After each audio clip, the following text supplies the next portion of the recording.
මවුලේ පාඩම් එකකේ 11 වෙනි වීඩියෝ එක. හරිද? අපි මේක ඉගෙන ගන්නේ මවුලය.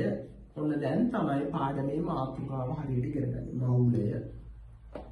හරිද? මවුලය. ඔයාලට මම මුලදී කිව්වා කාබන් 612 පරමාණුවේ ස්කන්ධය තියෙන්නේ. ස්කන්ධයෙන් 12න් එකකට සාපේක්ෂව නේද අපි ගණන් හැදුවේ අර සාපේක්ෂ පරමාණු ස්කන්ධ සාපේක්ෂ අණු ස්කන්ධ හොයද්දි මතකද? හරි. දැන් අපි හිතමු දැන් කාබන් 612 පරමාණුක ස්කන්ධය තියෙන්නේ.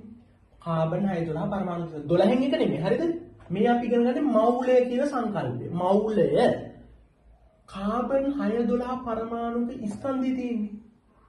දැන් අපි හෙව්වා නයිට්‍රජන් වල හෙව්වා 14යි. ඔක්සිජන් වල හෙව්වා 16යි. එතකොට නයිට්‍රජන් ගෑම් 14ක් ඇතුලේ තියෙනවා මොනවාද? නයිට්‍රජන් පරමාණු ඇවගාඩ්‍රෝ සංඛ්‍යාව. ඔක්සිජන් ග්‍රෑම් 16ක් ඇතුලේ තියෙනවා ඔක්සිජන් පරමාණු ඇවගාඩ්‍රෝ සංඛ්‍යාව. ජලාණු ග්‍රෑම් 18ක් ඇතුලේ තියෙනවා ජලාණු ඇවගාඩ්‍රෝ සංඛ්‍යාව. පැහැදිලිනේ? හරි. දැන් අපි මවුලය. මෙතන මවුලය කියන්නේ මොකක්ද කියලා ගන්නව නම් අපි මවුලයත් එක්ක සලකන්නේ කාබන් පරමාණු. හරිද? දැන් මවුලය කියලා කියන්නේ මේ කාබන් 612 පරමාණු තියෙන්නේ. මේ කාබන් 612 පරමාණු. මේ 612 ගැන හිතන්න එපා. කාබන් පරමාණු කීයද? 12යිනේ. සාමාන්‍යයෙන් මවුලයක් කියලා කියන්නේ කාබන් 612 පරමාණු ස්කන්ධය මේ සාපේක්ෂ පරමාණු ස්කන්ධය 12යි. හරිද? සාපේක්ෂ පරමාණු ස්කන්ධය 12යි. ඒකට සමාන ග්‍රෑම් ගන්න ග්‍රෑම් 12යි. එතකොට ඒකට දැන් කාබන් ග්‍රෑම් 12ක් ඇතුලේ තියෙනවා කාබන් අණු නෙමෙයි සෝරි වැරදුනා. කාබන් පරමාණු ඇවගාඩ්‍රෝ සංඛ්‍යාවක්. මෙන්න මේකට තමයි මවුලය කියලා කියන්නේ. එකයි මවුල. එකයි මවුල කියන්නේ මොකද්ද?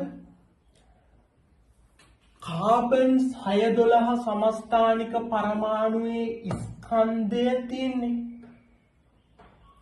කාබන් 612 සමස්ථානික පරමාණුවේ ස්කන්ධය දැන් කාබන් 612න් කාබන් තියෙන කාබන් ගුලියක් අරගෙන කාබන් 612 කියන ගුලියක් අරගෙන ඒකෙන් ග්‍රෑම් 12ක් මයින්නවා. ඒ මයින ග්‍රෑම් 12 ඇතුලේ තියෙනවා එක මවුලයක්. කාබන් කුට්ටියක් අරගෙන කාබන් කුට්ටියකින් කාබන් ග්‍රෑම් 12ක් කඩලා ගන්නවා. ඒ කඩන කාබන් ග්‍රෑම් 12 කියන්නේ මවුලයක්. හරිද? අපි මවුලය කියලා කියන්නේ එතකොට මවුලය කියලා කියන්නේ හොඳට අහගන්න. කාබන් 612 සමස්ථානිකයෙන් හරියටම කිරාගත් ග්‍රෑම් 12ක අඩංගු පරමාණු ගණන තමයි මවුලයක් කියලා කියන්නේ. එකයි මවුලයක්. හරිනේ? ඔන්න ඔබ මවුලයක් කියලා කියන්නේ. හරි. පැහැදිලිනේ? හරි. මම මවුලය කියලා දෙද්දි ඔයාලට කියලා දුන්නා. දැන් ටිකකට කලින් කියලා දුන්නා. මවුලය කියලා කියන්නේ දැන් කාබන් 612 පරමාණුවේ ග්‍රෑම් 12ක ස්කන්ධයේ නේද එක මවුලයක් කියලා කිව්වේ. කාබන් 612ක කාබන් 612 ග්‍රෑම් 12ක ස්කන්ධයක මවුලයක්. හරි. මම කලින් කිව්වා ඇවගාඩ්‍රෝ නියතය උගන්වද්දි මම කිව්වා සාපේක්ෂ පරමාණුක ස්කන්ධයට සමාන ග්‍රෑම් ගාණක් ඇතුලේ තියෙනවා පරමාණු ඇවගාඩ්‍රෝ සංඛ්‍යාවක්. දැන් මෙතන කාබන් වල කීයද? කාබන් 12යි. කාබන් ග්‍රෑම් 12ක් ඇතුලේ කාබන් පරමාණු ඇවගාඩ්‍රෝ සංඛ්‍යාවක් තියෙනවා. නයිට්‍රජන් සාපේක්ෂ පරමාණු ස්කන්ධය 14යි. ඒකට සමාන ග්‍රෑම් ගාණක් ඇතුලේ නයිට්‍රජන් පරමාණු මෙච්චර තියෙනවා. හරිද? දැන් බලන්න කාබන් 612 පරමාණුවේ ග්‍රෑම් 12ක ඇවගාඩ්‍රෝ සංඛ්‍යාවක් තියෙනවා ඒ වගේ මේක මවුලයක්. එතකොට ඔයාලට තේරෙනවද ඇවගාඩ්‍රෝ සංඛ්‍යාව කියලා කියන්නේ එක මවුලයක් කියලා. යම් කිසි මූලද්‍රව්‍යයක ඇවගාඩ්‍රෝ සංඛ්‍යාව කියන්නේ ඒම මූලද්‍රව්‍යයේ මවුලයක්. හරිද? දැන් මතක් කරගන්න. නයිට්‍රජන් සාපේක්ෂ පරමාණු ස්කන්ධය 14යි සාපේක්ෂ පරමාණු ස්කන්ධයට සමාන ග්‍රෑම් ගන්න ග්‍රෑම් 14යි. ඒක ඇවගාඩ්‍රෝ සංඛ්‍යාව දැන් එතකොට මේ ග්‍රෑම් 14 ඇතුලේ නයිට්‍රජන් පරමාණු ඇවගාඩ්‍රෝ සංඛ්‍යාවක් තියෙනවා. ඒ කියන්නේ මොකද්ද? එක මවුලයක් තියෙනවා. හරිද?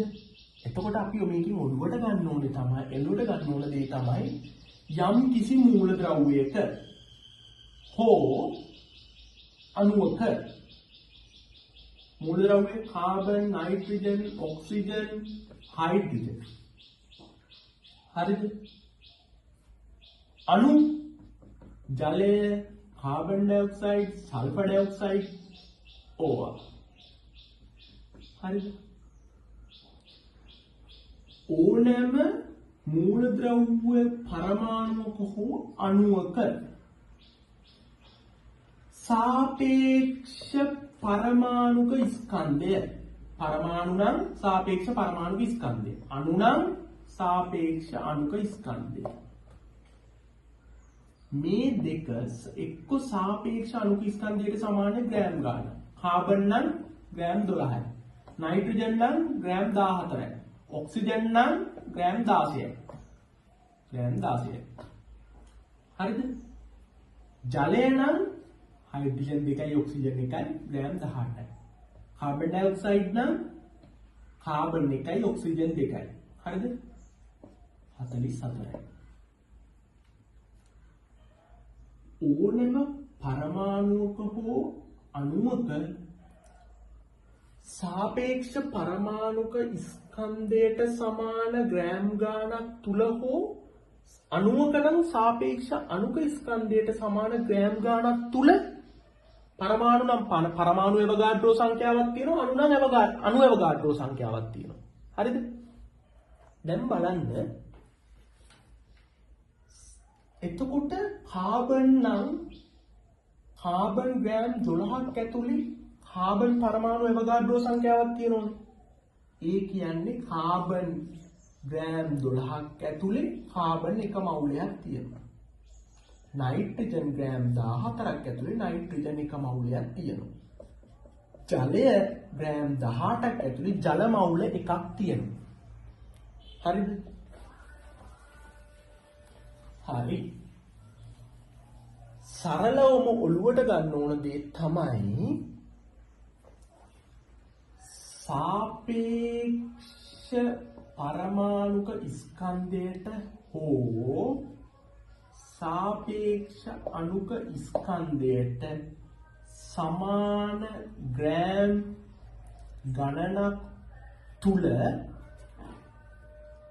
අපි ගත්තේ පරමාණුවක් නම් පරමාණු කියන්නේ කාබන් ඔක්සිජන් වගේ පරමාණුවන් නම් පරමාණු එක මවුලයක් තියෙනවා.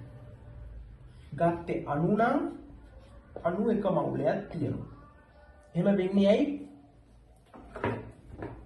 මවුලය සමානයි ඇවගාඩ්‍රෝ සංඛ්‍යාව.